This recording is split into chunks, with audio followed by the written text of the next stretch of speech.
Hi, we're here today to see if we can take this swing and swing all the way around this pole 360 degrees just like they tried in Mythbusters. We're not expecting to do it because they couldn't do it, but we're going to give it the best. And today our testers will be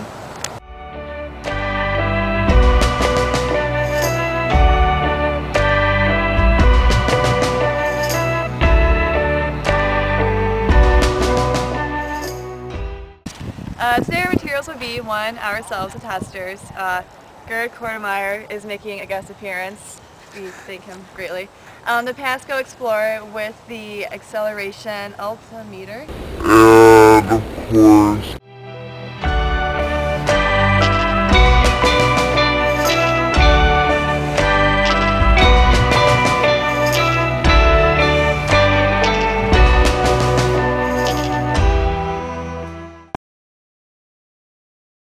And first up to bat is Ashley Alvin.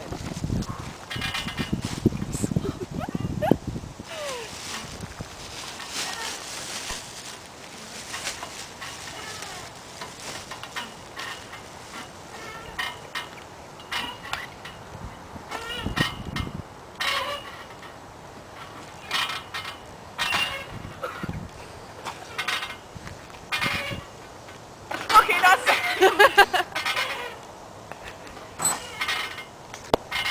Next up is Andrew.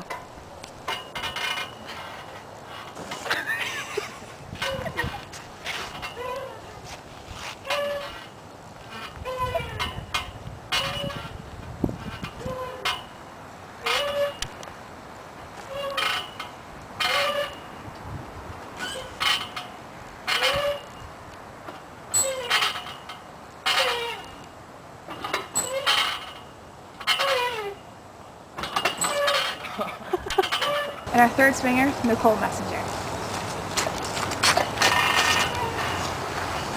Oh, this is not good.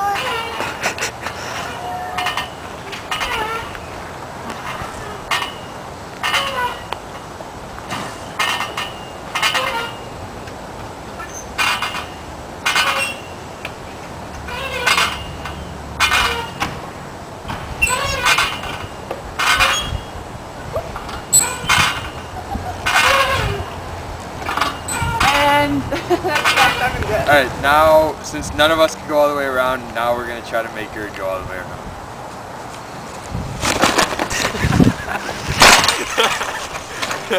Oh, he's still on. That was so sweet. Alright, now attempt number 2. Let it rip.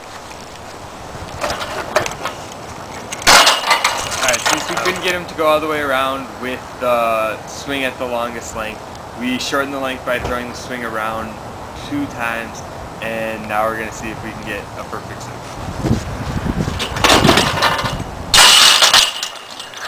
Yes.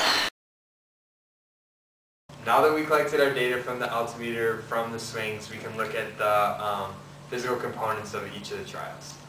First, from the altimeter, we were able to find the change in height from the bottom of the swing to the top of the best trial when we got to the highest point. It was the lowest at 2.2, I went 2.4, went 2.5 meters. So the conservation of energy, we know that the kinetic energy at the bottom of the swing is going to be equal to the potential energy at the top. So for the kinetic energy, it equals 1/2 mv squared, and then the potential energy equals the mass times the gravitational acceleration times the height. So then this is going to allow us to find the velocity of each of the people at the bottom of the swing. So the masses cancel out, and 1/2 v squared equals the gravitational acceleration times the height. And then for each of these, Ashley's velocity was 6.57 meters per second. My velocity was 6.86 meters per second, and Nicole's, who went the highest, was 7 even meters per second. Now that we calculated the maximum velocity at the bottom of the swing, because the kinetic energy is at its maximum and there's no potential energy because it's at the 0 height mark, we can now look at the conservation of energy using that velocity to find the maximum kinetic energy at the bottom and compare it to the potential energy and kinetic energy needed in an ideal situation to make the full 360-degree circle around the swing. So first we're just going to look at the kinetic energy at the bottom and compare it to the potential energy at the top to see if we even have enough energy to make it up to that height, let alone make it all the way over with still some kinetic energy left over for motion. So the kinetic energy at the bottom is equal to 1/2 mv squared, which we already talked about. The kinetic energy of Ashley was 21.58 times the mass in joules. Mine was 23.53 times the mass in joules, and Nicole's was 24.50 times the mass in joules. When looking at the potential energy, we are multiplying the mass times the gravitational acceleration, which we already saw, times 2 times the length of the chain, because this is at the point when it's at the maximum point where you are where not only are you at the height of the bar, but you're that much further up by a length of a chain. So really, really high up there. The potential energy is 2 times 9.81 times the length of the chain times the mass. So we're going to get 40.61 times the mass in joules. And we can see that all of our kinetic energies are all lower than just the potential energy needed to get to that height. So even in an ideal situation with our velocities and thus our kinetic energy at the bottom, none of us would even have been able to make it over make the 360-degree. So since some of our velocities were good enough to actually complete the 360 degrees around the swing, we thought we'd look at what velocity at the bottom would be necessary to actually achieve that goal. So, of course, neglecting air resistance and friction, we decided to look at these two equations, which we manipulated to solve for our centripetal acceleration, which we have centripetal acceleration equals velocity squared of the top divided by the radius. And we know our centripetal acceleration to be 9.81 meters per second squared, because looking at our force diagram, we have centripetal force equals gravitational force, and gravity's acceleration is 9.81 meters per second squared. So we are plugging that into as our centripetal force since they cancel each other out. So then 9.81 meters per second squared equals the velocity squared at the top divided by the length of our chain, which is our radius. So solving for the velocity at the top, we have it equal to 4.51 meters per second.